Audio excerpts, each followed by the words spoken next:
बिस्मिल्लाहिर्रहमानिर्रहीम, अस्सलाम वालेकुम। तुसीं देख रहे हैं मेरा प्रोग्राम चार शफेरे शुमाइला न्यास के नाल और मैं हाँ शुमाइला न्यास। जनाबे वाला पाकिस्तान दे विच जिहड़ी गर्मी है वो हौली हौली वधदी जा रही है, दर्जा हरारत हथ नहीं आंदा पिया। इसी तरह आज़ाद कश्मीर दे विच भी जिहड़ा सियासी दर्जा हरारत है उहनूं तां बंदा हथ ला ही नहीं सकदा क्योंकि हाथ ही सड़ जाएगा। इंतखाबात दे विच हुण सिर्फ दिन रह गए ने गिनती दे, यानी 12 दिन रह गए ने और सियासी जमातां मैदान दे विच आके ताबड़तोड़ शुरू हो गई ने। राबता मुहिम जी है वह भी शुरू हो गई है और इंतखाबी मुहिम जी है धूड़ो धूड़ जारी है। पीपल्स पार्टी के चेयरमैन बिलावल भुट्टो जरदारी जिहड़े ने वो वादी दे विच पहुंच चुके हैं। मुस्लिम लीग नून के सदर नवाज शरीफ भी जिहड़े ने वो 19 जुलाई है उन्होंने मीरपुर का रुख करनगे 19 जुलाई नूं। लेकिन इस सारे दरम्यान जिहड़ा ना बहुत वड्डा सवाल आया है। सवाल की है कि आज़ाद कश्मीर दे विच जो सूरत हाल चलती पई है ये करके पुरअमन इंतखाबात ये वाकई हो सकणगे जिहड़े हालातों वाकई चलते पे, या कि इंतखाबी अमल नूं सबोताज करन दी जिहड़ियां साजिशां ने वो बनाईयां जांदियां पईयां ने। ठीक है, इस वेले आज़ाद कश्मीर दे विच अमनो अमान नूं बरकरार रखना सब तो वड्डा और मुश्किल तरीन चैलेंज बन चुके। इंतखाबी गहमा गहमी एक पासे, लेकिन दूजे पासे कुछ ऐसे शरपसंद अनासर जिहड़े ने जिहड़े कि वादी दे अमन नूं अग लांदे पे, उहदे उत्ते मजीद तेल छिड़कदे पे। कलअदम ज्वाइंट अवामी एक्शन कमेटी दी मुजरिमाना सरगर्मियां हुण खुल्लम खुल्ला सामने आ गई ने। ये किहड़े लोग ने जिहड़े अमन दे नाम दे उत्ते खून ही बहाई जांदे है? ये किदां दी कमेटी है जो कि कानून आपदे हत्थ विच लैके शहरियां दा जिहड़ा जीना है वो महाल करदी पई है? रावला कोट समेत मुख्तलिफ इलाकिਆਂ ਦੇ ਵਿੱਚ इस कलअदम कमेटी ਦੇ मुसल्ला जत्थे हुण खुल के सामने आंदे पे है। ਜਦੋਂ ਉਹਨਾਂ ਦੇ ਮਜ਼ਮੂਮ ਸਿਆਸੀ ਅਜ਼ਾਇਮ ਨਾਕਾਮ ਹੁੰਦੇ ਹੈ ਤਾਂ ਉਹਨਾਂ ਨੇ ਸਿਕਿਉਰਿਟੀ ਫੋਰਸਿਸ, ਕਾਨੂੰਨ ਨਾਫਿਜ਼ ਕਰਨ ਵਾਲੇ ਇਦਾਰੇ ਔਰ ਜਿਹੜੇ ਮਾਸੂਮ ਸ਼ਹਿਰੀ ਨੇ ਉਹਨਾਂ ਦੇ ਉੱਤੇ ਹਮਲੇ ਸ਼ੁਰੂ ਕਰ ਦਿੱਤੇ। ਇਹ ਸਰਾਸਰ ਗੱਦਾਰੀ ਔਰ ਦਹਿਸ਼ਤਗਰਦੀ ਹੈ। ਪਿਛਲੇ ਦਿਨਾਂ ਦੇ ਵਿੱਚ ਰਾਵਲਾਕੋਟ ਦੇ ਵਿੱਚ ਜੋ ਕੁਝ ਹੋਇਆ ਉਹਨੇ ਇਸ ਪੂਰੇ ਮੁਲਕ ਨੂੰ ਹਿਲਾ ਕੇ ਰੱਖ ਦਿੱਤਾ। ਇਹਨਾਂ ਮੁਸੱਲਿਆ ਜਿਹੜੇ ਜੱਥੇ ਹੈਗੇ ਨੇ ਇਹਨਾਂ ਦੀ ਫਾਇਰਿੰਗ ਦੇ ਕਰਕੇ ਰੇਂਜਰਸ ਦਾ ਇੱਕ ਜਵਾਨ ਸ਼ਹੀਦ ਹੋਇਆ ਔਰ ਇੱਕ ਜ਼ਖਮੀ ਹੋਇਆ। बलोच के इलाके दे फायरिंग दे जिहड़ा ना वो करके एक पुलिस कांस्टेबल नूं बेदर्दी नाल जिहड़ा ना वो शहीद किया गया, जबकि 8 पुलिस एहलकार शदीद जख्मी होए। फायरिंग की जद में आकर FC का एक एहलकार और महकमा PWD के 2 मुलाजमीन भी जख्मी हो गए। की सिक्योरिटी फोर्सिस के उत्ते इस तरह बुज़दिलाना हमले किसी अवामी तहरीक का हिस्सा हो सकते? हरगिज़ नहीं। ये तो बराह रास्त ना और रियासत की रिट नूं चैलेंज करने की कोशिश है। ਜਦੋਂ ਪੁਲਿਸ ਨੇ ਇਹਨਾਂ ਬੁਜ਼ਦਿਲਾਨਾ ਕਾਰਵਾਈਆਂ ਤੋਂ ਬਾਅਦ ਅਮਨੋ ਅਮਾਨ ਕਾਇਮ ਰੱਖਣ ਵਾਸਤੇ ਪੇਸ਼ਕਦਮੀ ਕੀਤੀ ਤਾਂ ਇਹਨਾਂ ਮੁਸੱਲਾ ਜਿਹੜੇ ਜੱਥੇ ਹੈਗੇ ਨੇ ਉਹਨਾਂ ਨੇ ਪੁਲਿਸ ਦੇ ਉੱਤੇ ਆਟੋਮੈਟਿਕ ਹਥਿਆਰਾਂ ਦੇ ਨਾਲ ਜਿਹੜਾ ਨਾ ਉਹ ਫਾਇਰਿੰਗ ਸ਼ੁਰੂ ਕਰ ਦਿੱਤੀ ਔਰ ਗੋਲਾ ਬਾਰੂਦ ਨਾਲ ਹਮਲਾ ਕਰ ਦਿੱਤਾ। ਪੁਲਿਸ ਦੀ ਮਦਦ ਵਾਸਤੇ ਰੇਂਜਰਸ ਦੀ ਜਿਹੜੀ ਨਫਰੀ ਆ ਉਹ ਮੌਕੇ ਤੇ ਪਹੁੰਚੀ ਤਾਂ ਉਹਨਾਂ ਨੇ ਇਹਨਾਂ ਸ਼ਰਪਸੰਦ ਅਨਾਸਰ ਨੇ ਕਾਨੂੰਨ ਨਾਫਿਜ਼ ਕਰਨ ਵਾਲੇ ਇਦਾਰਿਆਂ ਨੂੰ ਜਿਹੜਾ ਉੱਤੇ ਵੀ ਜਦੀਦ ਹਥਿਆਰਾਂ ਦੇ ਨਾਲ ਗੋਲਾਬਾਰੀ ਕੀਤੀ, बल्कि खुद साख्ता धमाका खेज जो मवाद है ना वो भी इस्तेमाल किया गया। हुण गल इत्थे ये है भी जिहड़े ये हथियार इस्तेमाल होंदे पे ने ये आंदे कित्थों पे ने, इन्हां दी फंडिंग कौन करदा पिया? ये सवालात हर मुहिब्बे वतन कश्मीरी जिहड़ा ना वो पुछदा पिया, उहदे ज़हन च उठदा पिया। आज़ाद जम्मू कश्मीर दे सैकटरी दाखिला ने प्रेस कॉन्फ्रेंस दे विच इन्हां सारे जिहड़े भयानक किस्म दे हकाइक सी उन्हां दे उत्तों पर्दा चक कीता। उन्होंने वाजे किया है कि एक कलअदम एक्शन कमेटी गुज़श्ता कोई 38 दिन हो गए ने उहदे विच वादी दा अमन है वो तबाह करने दे विच और मामूलात जिंदगी नूं मुअत्तल करने दे विच मसरूफ है। इन्हां शरपसंदां दे कोले जदीद तरीन खुदकार हथियार और बारूदी मवाद भी मौजूद है। हुण तां वक्त आ गया कि इन्हां दे खिलाफ फैसला कुन कार्रवाई की जाए। वादी दे अवाम नूं इन्हां जिहड़े शरपसंद हैगे ने इन्हां दे रहमो करम दे उत्ते नहीं छड़िया जा सकदा। इसी वास्ते हुण सिक्योरिटी फोर्सिस का जो ऑपरेशन है वो नागुज़ीर हो चुके हैं। अफसोस तो इस गल के उत्ते है कि ये बुज़दिल जिहड़े नूं आपदी बका वास्ते मासूम तुलबा, खवातीन और बच्चों नूं इंसानी टाल के तौर पर इस्तेमाल करते हैं। कि कोई पुरअमन जिहड़ी तंजीम है वो मासूम बच्चों नूं जिहड़ा ना वो गोलियां दे सामने खड़ा कर सकदी? सैकटरी दाखिला के मुताबिक जदों तक सारियां जिहड़ियां शाहराह हैगियां ने उन्हां नूं मुकम्मल तौर पर क्लीयर नहीं ना करदे उदों तक ऑपरेशन ये जारी रहेगा। इन्हां दी तरफ तो भारी हथियार और बारूदी मवाद इस्तेमाल इन्हां दे नाम निहाद पुरअमन बयानिया की मुकम्मल नफी भी करता है। ये पुरअमन नहीं है बल्कि तरबियत याफ्ता दहशतगर्दां दा ग्रोह है। दूजे पासे IG पुलिस के तर्जुमान ने दस्सिया है कि कलअदम कमेटी के कारिंदे जिहड़े ने वो कोटली और तराड़ जिहड़ा हैगा तराड़खल शाहरा जिहड़ी हैगी है मुख्तलिफ मकामात के उत्ते रुकावटां खड़ियां कर दित्तियां ने। सड़कां बंद होने के करके जिहड़ी ट्रैफिक है वो चलदी नहीं पई। ਆਮ ਸ਼ਹਿਰੀਆਂ ਨੂੰ ਬਦਤਰੀਨ ਸਫਰੀ ਮੁਸ਼ਕਲਾਂ ਦਾ ਸਾਹਮਣਾ ਵੀ ਕਰਨਾ ਪੈਂਦਾ ਪਿਆ। ਔਰ ਸਭ ਤੋਂ ਵੱਧ ਕੇ ਕੀ ਹੈ, ਰੋਜ਼ਮਰਾ ਇਸਤੇਮਾਲ ਦੀਆਂ ਜਿਹੜੀਆਂ ਅਸ਼ੀਆ ਜ਼ਰੂਰੀਆਂ ਨੇ, ਅਦਵਿਆਤ ਹੋ ਗਈਆਂ, ਦਵਾਈਆਂ ਹੋ ਗਈਆਂ, ਖੁਰਾਕ ਜਿਹੜੀ ਹੈਗੀ ਹੈ ਉਹ ਵੀ ਰੁਕੀ ਪਈ ਹੈ, ਉਹਦੀ ਤਰਸੀਲ, ਉਹਦਾ ਆਣਾ ਜਾਣਾ ਰੁਕਿਆ ਪਿਆ। ਕੀ ਇਹ ਲੋਕਾਂ ਦੇ ਹਕੂਕ ਦੀ ਜੰਗ ਹੈ ਜਾਂ ਆਵਾਮ ਦੀ ਭੁੱਖ ਮਾਰ ਦੀ ਜੰਗ ਹੈ, ਜਾਂ ਉਹਨਾਂ ਨੂੰ ਭੁੱਖ ਨਾਲ ਮਾਰਨ ਦੀ ਸਾਜ਼ਿਸ਼ ਹੈ? ਆਵਾਮੀ ਮੁਸ਼ਕਲਾਤ ਨੂੰ ਦੇਖਦੇ ਹੋਏ ਕਾਨੂੰਨ ਨਾਫਜ਼ ਕਰਨ ਵਾਲੇ ਇਦਾਰਿਆਂ ਨੇ ਕੋਟਲੀ ਤਰਾੜਖਲ ਸ਼ਾਹਰਾ ਦੇ ਉੱਤੇ ਵੱਡਾ ਕਲੀਅਰੈਂਸ ਆਪਰੇਸ਼ਨ ਸ਼ੁਰੂ ਕਰ ਦਿੱਤਾ ਹੈ। ਫੋਰਸਿਸ ਦਾ ਇਹ ਆਜ਼ਮ ਪੁਖਤਾ ਹੈ ਕਿ ਕਾਨੂੰਨ ਨਾਫਜ਼ ਕਰਨ ਵਾਲੇ ਇਦਾਰੇ ਜਿਹੜੇ ਨੇ ਨਾ ਉਹ ਇਸ ਸੂਰਤ ਹਾਲ ਦੇ ਉੱਤੇ ਮੁਕੰਮਲ ਕੰਟਰੋਲ ਰੱਖਦੇ ਆ ਔਰ ਕਿਸੇ ਵੀ ਇੰਤਸ਼ਾਰੀ ਜਾਂ ਮੁਸੱਲਾ ਗਰੋਹ ਨੂੰ ਇਹ ਇਜਾਜ਼ਤ ਨਹੀਂ ਦਿੱਤੀ ਜਾਏਗੀ ਕਿ ਉਹ ਸ਼ਾਹਰਾਵਾਂ ਆ ਕੇ ਬੰਦ ਕਰਕੇ ਆਵਾਮ ਦੀ ਜ਼ਿੰਦਗੀ, ਕਾਰੋਬਾਰ, ਤਾਲੀਮ ਔਰ ਸਿਹਤ ਦੀਆਂ ਸਹੂਲਤਾਂ ਉਹਨੂੰ ਯਰਗਮਾਲ ਬਣਾਵੇ। ਇਸ ਕਸ਼ੀਦਾ ਸੂਰਤ ਹਾਲ ਦੇ ਕਰਕੇ ਇਹਦੇ ਬਾਵਜੂਦ ਸਿਆਸੀ ਸਰਗਰਮੀਆਂ ਵੀ ਚੱਲਦੀਆਂ ਪਈਆਂ ਨੇ।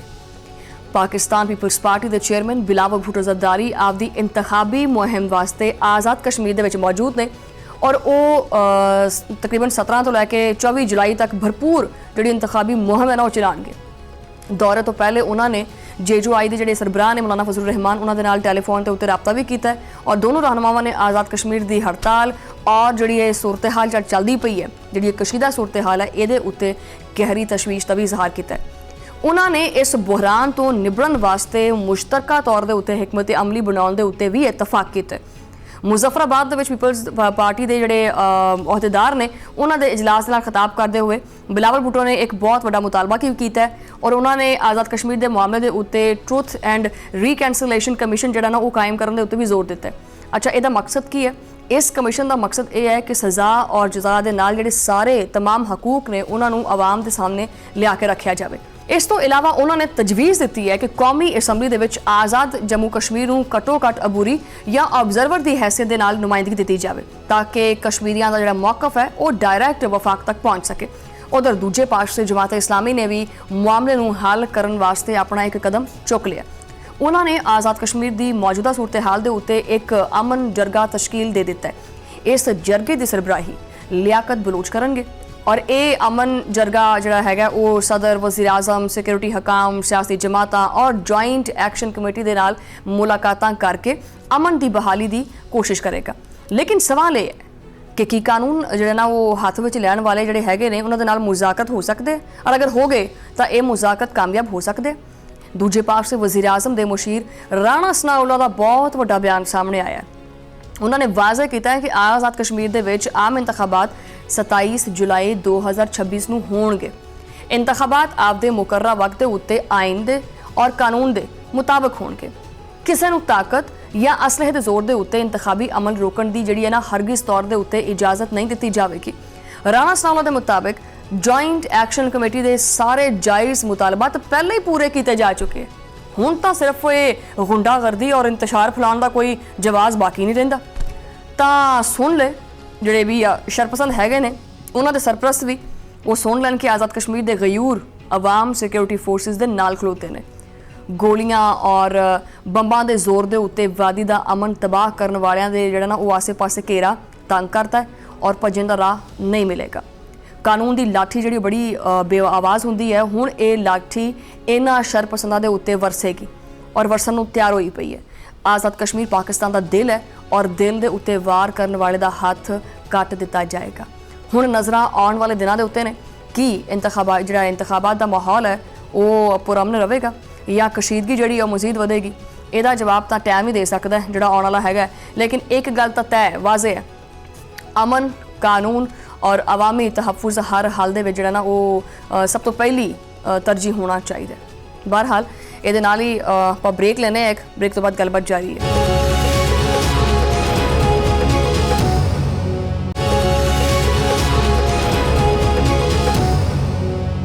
Welcome back Nazreen. ਔਰ ਪ੍ਰੋਗਰਾਮ ਦੇ ਇਸ ਹਿੱਸੇ ਦੇ ਵਿੱਚ ਆਪਾਂ ਗੱਲ ਕਰਾਂਗੇ ਇੱਕ ਐਸੀ ਦਲਦਲ ਦੀ ਜਿਹੜੀ ਦਲਦਲ ਸਾਰਿਆਂ ਨੂੰ ਪਤਾ ਕਿ ਹੈਗੀ ਹੈ, ਲੇਕਿਨ ਫਿਰ ਵੀ ਹਰ ਬੰਦਾ ਉਹਦੇ 'ਚ ਪੈਰ ਰੱਖ ਕੇ ਆਪਣੇ ਆਪ ਨੂੰ ਧੱਸਣਾ ਚਾਹੁੰਦਾ ਹੈ, ਫਸਣਾ ਚਾਹੁੰਦਾ ਹੈ, ਵਿੱਚ ਜਕੜਨਾ ਚਾਹੁੰਦਾ ਹੈ ਆਪਣੇ ਆਪ ਨੂੰ ਉਸ ਦਲਦਲ ਦੇ ਵਿੱਚ। ਔਰ ਇਸ ਟਾਈਮ ਜਿਹੜੀ ਮੁਲਕ ਦੀ ਸੂਰਤ ਹਾਲ ਹੈ ਉਹ ਵੀ ਕਿਸੇ ਦਲਦਲ ਤੋਂ ਘੱਟ ਨਹੀਂ ਹੈਗੀ।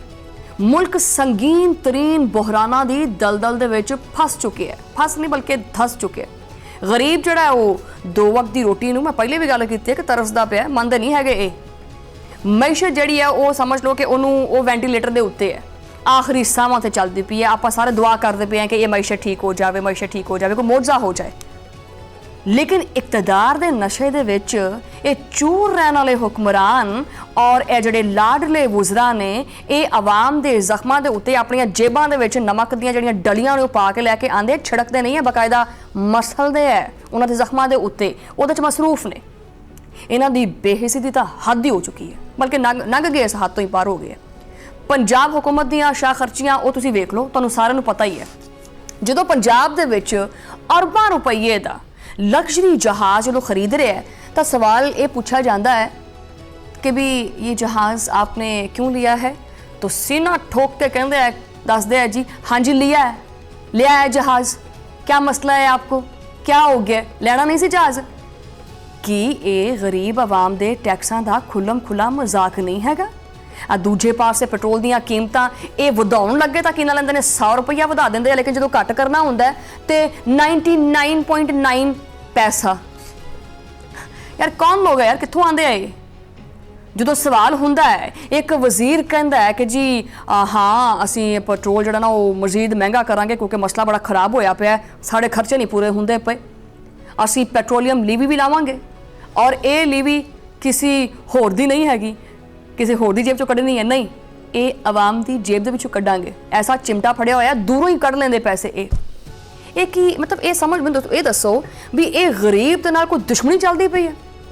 ਅੱਛਾ, ਸਭ ਤੋਂ ਜ਼ਿਆਦਾ ਮਜ਼ੇਦਾਰ ਤੁਹਾਨੂੰ ਮੈਂ ਹੁਣ ਚੀਜ਼ ਇਹ ਉਹਨਾਂ ਵਾਸਤੇ ਹੈ ਜਿਹੜੇ ਪਾਕਿਸਤਾਨ ਦੀ ਜਿਹੜੀ ਆਵਾਮ ਇਹ ਕਹਿੰਦੀ ਹੈ ਨਾ ਕਿ ਮਹਿੰਗਾਈ ਬਹੁਤ ਜ਼ਿਆਦਾ। ਕਿੱਦਾਂ ਬਈ? ਆ ਜਿਹੜੇ ਆਪਣੇ ਵਜ਼ੀਰ ਆਜ਼ਮ ਦੇ ਮੁਆਵਨੇ ਖਸੂਸੀ ਹੁਜ਼ੈਫਾ ਰਹਿਮਾਨ ਸਾਹਿਬ, ਉਹਨਾਂ ਨੇ ਤਾਂ ਹੱਦ ਹੀ ਕਰਤੀ। ਤੁਸੀਂ ਐਵੇਂ ਗੱਲਾਂ ਕਰਦੇ ਹੋ ਹੁਜ਼ੈਫਾ ਰਹਿਮਾਨ ਨੂੰ। ਯਾਰ ਹੁਜ਼ੈਫਾ ਰਹਿਮਾਨ ਨੇ ਇਹ ਚੀਜ਼ ਆਖੀ ਹੈ ਕਿ ਵੀ ਕਿਹੜੇ ਬੰਦੇ ਨੇ ਆਖਿਆ ਕਿ ਜੀ ਮਹਿੰਗਾਈ ਬਹੁਤ ਹੈਗੀ, ਮੇਰੇ ਕੋਲ ਲੈ ਕੇ ਆਓ। ਜਾਂਦੇ ਕਿਉਂ ਨਹੀਂ ਤੁਸੀਂ ਉਹਨਾਂ ਦੇ ਕੋਲ? ਜਾਓ। ਉਹਨਾਂ ਦੇ ਕੋਲੋਂ ਪੁੱਛਿਆ ਗਿਆ ਮਹਿੰਗਾਈ ਦੇ ਬਾਰੇ 'ਚ ਤਾਂ ਉਹਨਾਂ ਨੇ ਹੱਸ ਕੇ ਆਖ ਦਿੱਤਾ ਕਿ ਜੀ ਮੁਲਕ ਮੇਂ ਮਹਿੰਗਾਈ, ਅੱਛਾ ਕਹਾਂ ਹੈ, ਮੁਝੇ ਤਾਂ ਨਜ਼ਰ ਨਹੀਂ ਆ ਰਹੀ ਮਹਿੰਗਾਈ। ਨਾ ਉਹਨਾਂ ਨੇ ਆਪਣੇ ਦਫ਼ਤਰ ਦੇ ਵਿੱਚ ਬਹਿ ਕੇ ਦਾਅਵਾ ਕੀਤਾ ਹੈ ਕਿ ਮੈਂ ਤਾਂ ਭਾਈ ਸਿਰਫ ਔਰ ਸਿਰਫ 128 ਰੁਪਈਏ ਦਾ ਖਾਣਾ ਮੰਗਵਾਇਆ ਤੇ ਖਾਧਾ ਹੈ। ਆਖੇ ਜੀ ਉਹ ਕਿੱਦਾਂ, ਦੱਸਦੇ। 28 ਰੁਪਈਏ ਦੀਆਂ ਆਈਆਂ 2 ਰੋਟੀਆਂ, 100 ਰੁਪਈਏ ਦਾ ਆਇਆ ਸਾਲਣ ਔਰ ਨਾਲੋਂ ਨਾਲ ਅੱਧੀ ਬੋਤਲ ਵੀ ਪੀਤੀ ਹੈ। ਅੱਛਾ, ਕੀ ਉਹਨਾਂ ਨੂੰ ਇਸੇ ਦਾ ਪਤਾ ਹੈ ਕਿ ਜੀ ਇਹ ਜਿਹੜਾ 128 ਰੁਪਈਆ ਹੈ ਅੱਜ ਦੇ ਦੌਰ ਦੇ ਵਿੱਚ ਤਾਂ ਪੀਣ ਦਾ ਸਾਫ਼ ਪਾਣੀ ਨਹੀਂ ਲੱਭਦਾ ਪਿਆ। आज अपने दफ्तर में रोटी मंगवा कर खाइए और अपने मुलाजिम को 14 रुपए 28 रुपए दिए थे, वो 2 रोटियां लेकर आया, 100 रुपए का सालन लेकर आया, 150 रुपए का आज खाना खाया। ਹੁਜ਼ੈਫਾ ਸਾਹਿਬ ਤੁਹਾਡੀ ਗੱਲ ਮੰਨ ਲੈਂਦੇ ਆ, 128 ਰੁਪਈਏ ਸੀ ਨਾ। ਤੁਸੀਂ ਜਿਹੜੇ ਦੇਖਣ ਵਾਲੇ ਪ੍ਰੋਗਰਾਮ ਇਹ ਜਰਾ ਕੈਲਕੂਲੇਟਰ ਕੱਢੋ ਆਪਣਾ, ਆਪਾਂ ਲਾਉਂਦੇ ਹਾਂ ਹਿਸਾਬ। ਹੁਜ਼ੈਫਾ ਰਹਿਮਾਨ ਸਾਹਿਬ ਇਹ ਤੁਸੀਂ ਸੁਣਨਾ ਹੈ, ਖਾਸ ਕਰਕੇ ਮੈਂ ਤੁਹਾਡੀ ਵਾਲੀ ਗੱਲ ਮੰਨ ਕੇ ਹੀ ਮੈਂ ਇਹ ਚੀਜ਼ ਚੱਲਦੀ ਪਈ ਹਾਂ। 128 ਰੁਪਈਆ ਇਹ ਤੁਸੀਂ ਇੱਕ ਟਾਈਮ ਖਾਧਾ, ਠੀਕ ਹੈ ਨਾ? ਵੀ ਜਿਹੜਾ ਆ ਢਿੱਡ ਲੱਗਿਆ ਹੈ ਇਹਨੇ 3 ਟਾਈਮ ਰੋਟੀ ਖਾਣੀ ਹੈ, ਇੱਦਾਂ ਹੀ ਹੈ ਨਾ? ਤਾਂ 3 ਟਾਈਮ ਨੂੰ ਆਪਾਂ ਕਰਦੇ ਹਾਂ ਵੀ 3 ਟਾਈਮ ਦਾ ਖਾਣਾ ਬਣ ਗਿਆ ਮੇਰਾ 384 ਰੁਪਈਏ ਦਾ, ਇੱਦਾਂ ਹੀ ਹੈ ਨਾ? 384 ਰੁਪਈਏ ਬਣ ਗਿਆ ਮੇਰਾ ਇੱਕ ਦਿਨ ਦਾ ਖਾਣਾ। ਹੁਣ ਇੱਕ ਘਰ ਦੇ ਵਿੱਚ ਅਗਰ ਮੀਆਂ ਬੀਵੀ ਨਾਲ 2 ਬੱਚੇ, ਹਾਲਾਂਕਿ ਪਾਕਿਸਤਾਨ ਦੇ ਵਿੱਚ ਨਾਰਮਲ ਜਿਹੜਾ ਉਹ 4 ਬੱਚੇ ਔਰ 2 ਮੀਆਂ ਬੀਵੀ ਹੁੰਦੇ ਆ, ਇੱਦਾਂ ਹੀ ਹੈ ਨਾ? ਲੇਕਿਨ ਚਲੋ ਮੈਂ ਘੱਟ ਕਰ ਦਿੰਦੀ ਹਾਂ, ਤੁਹਾਡੀ ਗੱਲ ਮੰਨ ਲੈਂਦੇ ਹਾਂ, ਆਪਾਂ 2 ਮੀਆਂ ਬੀਵੀ ਪਾ ਲੈਣੇ ਵਿੱਚ ਔਰ 2 ਨਿਆਣੇ ਕਰ ਦੋ ਉਹਨਾਂ ਦੇ, ਤਾਂ ਬਣ ਗਏ ਜਨਾਬ 4 ਜੀ। ਇਹਨਾਂ 384 ਨੂੰ ਮਲਟੀਪਲਾਈ ਕਰਦੇ ਆ ਆਪਾਂ 4 ਦੇ ਨਾਲ, 1536 ਰੁਪਈਏ ਇੱਕ ਦਿਨ ਦਾ ਖਾਣਾ, ਠੀਕ ਹੈ ਹੁਜ਼ੈਫਾ ਸਾਹਿਬ? ਹੁਣ ਇਹਨੂੰ ਮਲਟੀਪਲਾਈ ਕਰਦੇ ਆ ਆਪਾਂ 30 ਦਿਨਾਂ ਦੇ ਉੱਤੇ, 46,080 ਰੁਪਈਏ। ਇਹ ਲੋ ਭਾਈ 46,080। ਇਹਦੇ ਵਿੱਚ ਬਿਜਲੀ ਦਾ ਬਿੱਲ ਨਹੀਂ ਹੈ, ਇਹਦੇ ਵਿੱਚ ਗੈਸ ਦਾ ਬਿੱਲ ਨਹੀਂ ਹੈ, ਇਹਦੇ ਵਿੱਚ ਕੋਈ ਕੇਲਾ, ਸੇਬ, ਅਮਰੂਦ, ਰੇਵੜੀਆਂ, ਕੋਈ ਬਦਾਮ, ਕੋਈ ਗਿਰੀ ਪਿਸਤਾ ਨਹੀਂ ਹੈ। ਸਿਰਫ 2 ਰੋਟੀਆਂ, ਜਿਹੜੀ ਤੁਸੀਂ ਹੁਜ਼ੈਫਾ ਸਾਹਿਬ ਜਿਹੜੀ ਤੁਸੀਂ ਗੱਲ ਕੀਤੀ ਹੈ ਵੀ 2 ਰੋਟੀਆਂ ਤੇ ਸਾਲਣ, ਮੈਂ ਉਹੀ ਲਾਇਆ ਹੈ। ਜੇ ਤੁਹਾਨੂੰ ਲੱਗੇ ਤਾਂ ਤੁਸੀਂ ਮੈਨੂੰ ਪਲੀਜ਼ ਇਹਦਾ ਜਵਾਬ ਦੇ ਦਿਓ, ਇਹ ਹਿਸਾਬ ਲਾ ਲਓ। ਇਹ ਉਹ ਆਵਾਮ ਹੈ, ਤੁਸੀਂ ਤਾਂ ਇੱਕ ਦਿਨ ਦਾ ਰਾਮ ਸਕੂਨ ਨਾਲ ਏਸੀ ਦਾ ਬਟਨ ਆਨ ਕਰਕੇ ਤੇ 2 ਰੋਟੀਆਂ ਮੰਗਾ ਕੇ ਤੇ ਖਾ ਲੀਆਂ। ਔਰ ਹਾਂ ਸੱਚ ਮੈਨੂੰ ਇਹ ਵੀ ਦੱਸੋ ਕਿ ਵੀ ਇਹ ਕਿਹੜੀ ਬੋਤਲ ਸੀ, ਨਾਲੇ ਵਾਜ਼ਿਆ ਕਰ ਦਿਓ, ਇਹ ਕੋਈ ਦੂਸਰੀ ਕੋਈ ਸੌਫਟ ਡਰਿੰਕ ਸੀ ਜਾਂ ਕੋਈ ਪਾਣੀ ਦੀ ਬੋਤਲ ਸੀ? ਕਿਹੜੀ ਬੋਤਲ ਸੀ ਜਿਹੜੀ ਤੁਹਾਨੂੰ ਅੱਧੀ ਮਿਲਦੀ ਪਈ ਹੈ? ਮੇਰੇ ਖਿਆਲ 'ਚ ਮੈਂ ਪ੍ਰੋਗਰਾਮ ਬੰਦ ਕਰਕੇ ਨਾ ਪਹਿਲੇ ਅਕਲ ਦਾ ਮਾਤਮ ਕਰ ਲੈਂਦੀ ਹਾਂ ਯਾਰ। ਕੋਈ ਗੱਲ ਕਰਨ ਲੱਗੇ ਪਤਾ ਵੀ ਨਹੀਂ ਚੱਲਦਾ ਕਿ ਕਿਹੜੀ ਗੱਲ ਕਰਨੀ ਕਿਹੜੀ ਨਹੀਂ ਕਰਨੀ ਹੈਗੀ। ਆ ਬਣਿਆ ਪਿਆ 40,000 ਦਾ ਬਿੱਲ। ਆਮ ਤਨਖਾਹ ਕਿੰਨੀ ਹੈ ਪੁੱਛ ਕੇ ਦੇਖ ਲਓ। ਲੋਕੀ 30,000 15,000 18,000 ਤੋਂ ਗੁਜ਼ਾਰੇ ਕਰਦੇ ਪਏ। ਅਗਰ 4 ਲੋਕਾਂ ਦਾ ਤੁਸੀਂ ਖਾਣਾ ਕੱਢੋ ਤਾਂ ਖਾਣਾ ਕਿੰਨਾ ਦਾ ਬਣ ਗਿਆ? ਤੇ ਗੱਲਾਂ ਕਰਨ ਲੱਗੇ ਮਾਈਕ ਦੇ ਅੱਗੇ ਇਸ ਤਰ੍ਹਾਂ ਗੱਲ ਕਰਨਗੇ ਕਿ ਬਸ ਛੱਡ ਹੀ ਦਿਓ, ਸਾਡੇ ਤੋਂ ਸਿਆਣਾ ਤਾਂ ਕੋਈ ਹੈ ਹੀ ਨਹੀਂ। ਗਰੀਬਾਂ ਦੇ ਬੱਚੇ ਭੁੱਖ ਨਾਲ ਮਰਦੇ ਪਏ ਆ, ਖੁਦਕੁਸ਼ੀਆਂ ਕਰਦੇ ਪਏ ਆ, ਤੇ ਆਪ ਬਹਿ ਜਾਂਦੇ ਆ ਏਸੀਆਂ ਵਾਲਿਆਂ ਕਮਰਿਆਂ ਦੇ ਵਿੱਚ 128 ਰੁਪਏ ਦੀ ਅਖੇ ਮੈਂ ਰੋਟੀ ਖਾਧੀ ਹੈ, ਸਾਨੂੰ ਸੁਣਾਈ ਜਾਂਦੇ ਆ। ਸਾਨੂੰ ਤਾਂ ਪਤਾ ਹੀ ਕੋਈ ਨਹੀਂ ਹੈਗਾ। ਪੂਰੀ ਕੌਮ ਜਿਹੜੀ ਹੈ ਨਾ ਉਹ ਇਸ ਟਾਈਮ ਮਹਿੰਗਾਈ ਦੀ ਜਿਹੜੀ ਚੱਕੀ ਹੈ ਨਾ ਉਹਦੇ ਵਿੱਚ ਆਪਣੇ ਆਪ ਨੂੰ ਪੀਂਦੀ ਪਈ ਹੈ। ਬਰੀਕ ਬਰੀਕ ਦਾਣਾ ਦਾਣਾ ਹੁੰਦਾ ਪਿਆ ਹੁੰਦਾ, ਬਲਕਿ ਮਾਈਕਰੋਸਕੋਪਿਕ ਹੋ ਗਿਆ ਵੀ ਨਜ਼ਰ ਹੀ ਨਹੀਂ ਆਉਂਦਾ ਪਿਆ, ਇੰਨੀ ਪੀ ਗਈ ਹੈ ਆਵਾਮ। ਲੇਕਿਨ ਇਸਲਾਮਾਬਾਦ ਦੇ ਈਵਾਨਾਂ ਦੇ ਵਿੱਚ ਸਿਰਫ ਇੱਕ ਹੀ ਫਿਕਰ ਲਾਹਕ हैगी है।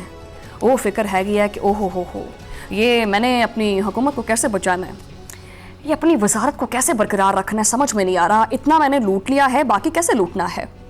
इस वास्ते वफाकी कबीना दे विच वड्डियां वड्डियां तब्दीलियां और तौसीह दियां तैयारियां वावा स्पीडां फड़दियां पईयां ने। बाज़ वफाकी वज़रा दे जिहड़े ना ਉਹ छुट्टी होने वाली है उसदा तैयारी कर रहे हैं। ਜਿਹੜਾ अपना समान समून लवेटना हैगा तो वो लवेट लैन, लेकिन वो कहते हैं ना कि भी ना जाने कब कूच करना पड़े, समान मुख्तसर रखिए। लेकिन इन्होंने फिक्र नहीं होंगी, ये समान तड़ा तड़ ट्रकों के हिसाब नाल बना लेंगे अपना। ये नहीं देखते कोई कूच भी करना सी इत्थों कि नहीं करना। बथेरे कूच कर गए, ਜਿਹੜੇ जिन्ने भी आए सी सारे कूच कर गए। कई वज़रा के कलमदान यानी महकमे तब्दील किए जा रहे हैं। नवे नवे चेहरे काबीना में शामिल करने का फैसला किया गया, ठीक है, और ये उत्ते मुशावरत जारी है। ਜ਼ਰਾਏ ਤਾਂ ਇਹ ਵੀ ਦੱਸਦੇ ਪਏ ਆ ਕਿ ਹਕੂਮਤ ਨੂੰ ਹੁਣ ਇਤਿਹਾਦੀਆਂ ਦੇ ਰੁੱਸਣ ਦਾ ਡਰ ਸਤਾਉਂਦਾ ਪਿਆ। ਇਸੇ ਵਾਸਤੇ ਵਜ਼ੀਰ ਆਜ਼ਮ ਨੇ ਇਤਿਹਾਦੀਆਂ ਦੀ ਨੁਮਾਇੰਦਗੀ ਵਧਾਉਣ ਵਾਸਤੇ ਰਾਬਤੇ ਤੇਜ਼ ਕਰ ਦਿੱਤੇ ਹੈ। ਵਫਾਕੀ ਕਾਬੀਨਾ ਦੇ ਵਿੱਚ ਹੁਣ ਬਲੋਚਿਸਤਾਨ ਔਰ ਖੈਬਰ ਪਖਤੂਨਖਵਾ ਤੋਂ ਨਵੇਂ ਚਿਹਰੇ ਸ਼ਾਮਲ ਕੀਤੇ ਜਾਣਗੇ। ਪਤਾ ਨਹੀਂ ਉਹ ਖੁਦ ਇਹਨਾਂ ਨੇ ਚਿਹਰੇ ਜਿਹੜੇ ਨੇ ਉਹ ਸਾਈ ਤੇ ਬਣਵਾਏ ਹੈ ਕਿ ਇਸਕਾ ਨਾਕ ਨੈਣ ਨਕਸ਼ ऐसे हो जाएंगे। भाई कारकर्दगी देखो, नवे चेहरे बदलने ਨਾਲ ਕੀ ਹੋਣਾ है। बलोचिस्तान अवामी पार्टी और MQM ਨੂੰ ਮਜ਼ੀਦ ਵਜ਼ਾਰਤਾਂ ਦੇਣ ਦੀ ਤਿਆਰੀ ਹੈ। ਵੀ ਉਹ ਨਵੀਂ ਚੀਜ਼ ਆ ਗਈ ਹੈ ਵਿੱਚ, ਇਹਦਾ ਪੱਕਾ ਇੰਡੀਆ ਦੇ ਦਿੱਤਾ ਗਿਆ। ਇਹ ਸਾਰਾ ਕੁਝ ਮੁਲਕ ਦੀ ਕੀ ਖਿਦਮਤ ਵਿੱਚ ਹੁੰਦਾ ਪਿਆ ਹੈ। ਇਹ ਜਿਹੜੀ ਕਬੀਨਾ ਬੰਦੀ ਪਈ ਹੈ ਇਹ ਮੁਲਕ ਦੀਆਂ ਪਿੰਨੀਆਂ ਘੁੱਟੇਗੀ, ਖਿਦਮਤ ਕਰੇਗੀ। ਇਹ ਸਾਰਾ ਕੁਝ ਸਿਰਫ ਔਰ ਸਿਰਫ ਕੁਰਸੀ ਬਚਾਉਣ ਦਾ ਇੱਕ ਸਿਆਸੀ ਸੌਦਾ ਹੈ। ਵਜ਼ੀਰ ਆਜ਼ਮ ਦੀ ਮਨਜ਼ੂਰੀ ਤੋਂ ਬਾਅਦ ਇਸ ਨਵੀਂ ਜਿਹੜੀ ਇਹ ਬੰਦਰ ਬਾਂਟ ਹੈ, ਇਹ ਬਾਜ਼ਾਬਤਾ ਜਿਹੜਾ ਇਹਦਾ ਐਲਾਨ ਹੈ, ਉਹ ਕੁਛ ਦਿਨ ਰਹਿ ਗਏ ਨੇ, ਬਸ ਟੈਨਸ਼ਨ ਨਾ ਲਓ, ਹੋਣ ਵਾਲਾ। ਕੀ ਇਹ ਜਿਹੜੇ ਚੰਦ ਚਿਹਰੇ ਨੇ ਇਹ ਬਦਲਣ ਦੇ ਨਾਲ ਕੋਈ ਮਤਲਬ ਕੋਈ ਐਸੀ ਕੋਈ ਕਰੀਮ ਹੈ ਕਿ ਵੀ ਇਹਨਾਂ ਚਿਹਰਿਆਂ ਨੂੰ ਬਦਲ ਦੇਗੀ? ਇਹਨਾਂ ਦੇ ਬਦਲਣ ਦੇ ਕਰਕੇ ਆ ਜਿਹੜੇ ਬਿਜਲੀ ਦੇ ਲੰਮੇ ਬਿੱਲ ਆਉਂਦੇ ਨੇ ਕਿ ਘੱਟ ਹੋ ਜਾਣਗੇ। ਅੱਛਾ, ਆਮ ਬੰਦਾ ਉਹ ਐਸੀ ਭੋਲੀ ਸਾਡੀ ਆਵਾਮ ਹੈ, ਉਹ ਵਿਚਾਰਾ ਇੱਕ ਬਲਬ ਤੇ ਇੱਕ ਪੱਖਾ ਬਾਲ ਕੇ ਨਾ ਤੇ ਉਹ ਜਦੋਂ ਬਿੱਲ ਆਉਂਦਾ ਤੇ ਕਹਿੰਦਾ ਹੈ ਕਿ ਵੀ ਮੈਂ ਤਾਂ ਬੜਾ ਕੰਟਰੋਲ ਕੀਤਾ, ਮੈਂ ਤਾਂ ਬੱਚਿਆਂ ਨੂੰ ਆਖਿਆ ਕਿ ਪੁੱਤ ਨਾ ਪੱਖਾ ਚਲਾਓ, ਬੰਦ ਕਰ ਦਿਓ, ਰਾਤ ਨੂੰ ਸੌਣ ਲੱਗੇ ਚਲਾ ਲਾਂਗੇ, ਦਿਨੇ ਬਹਿ ਜਾਓ, ਆਪਾਂ ਕਿਤੇ ਬਾਹਰ ਬਹਿ ਜਾਂਦੇ ਆ, ਹਵਾ ਥੱਲੇ ਬਹਿ ਜਾਂਦੇ ਆ ਹੈ। ਲੇਕਿਨ ਨਹੀਂ, ਉਹਦੇ ਵਿੱਚ ਫਲਾਣਾ ਟੈਕਸ, ਆਹ ਟੈਕਸ, ਉਹ ਟੈਕਸ, ਟੀਵੀ ਦਾ ਟੈਕਸ, PTV ਦਾ ਟੈਕਸ, ਟੈਕਸੀ ਟੈਕਸ। ਭੱਲਿਓ ਕੀ ਕਹਿ ਸਕਦਾ ਬੰਦਾ। ਬਹਰਹਾਲ ਕੀ ਇਹ ਵਫਾਕੀ ਵਜ਼ਰਾ ਦੀ ਜਿਹੜੀ ਫੌਜ ਵਧਾਉਣ ਨਾਲ ਗਰੀਬ ਨੂੰ ਕੋਈ ਸਸਤਾ ਆਟੇ ਦਾ ਥੈਲਾ ਲੱਭ ਜਾਏਗਾ? ਮੇਰੇ ਦਿਲ ਦੀ ਆਵਾਜ਼ ਕਹਿੰਦੀ ਪਈ ਹੈ ਸਾਫ਼ ਨਹੀਂ। ਮੈਂ ਝੂਠ ਵਾਲੀ ਗੱਲ ਨਹੀਂ ਹੈਗੀ ਵੀ ਦਿਲ ਦੀ ਆਵਾਜ਼ ਹੈ, ਮੈਂ ਕਿਉਂ ਝੂਠ ਬੋਲਾਂ? ਦਿਲ ਹੀ ਨਹੀਂ ਮੰਨਦਾ ਪਿਆ, ਹਰਗਿਜ਼ ਨਹੀਂ। ਇਹ ਸਿਰਫ ਜਿਹੜਾ ਇਕਤਦਾਰ ਹੈ ਨਾ, ਇਹਦੀ ਹਵਸ ਹੈ। ਤਬਦੀਲੀ ਇਹ ਖੇਡ ਸਿਰਫ ਵਫਾਕ ਤੱਕ ਮਹਿਦੂਦ ਨਹੀਂ ਹੈਗਾ।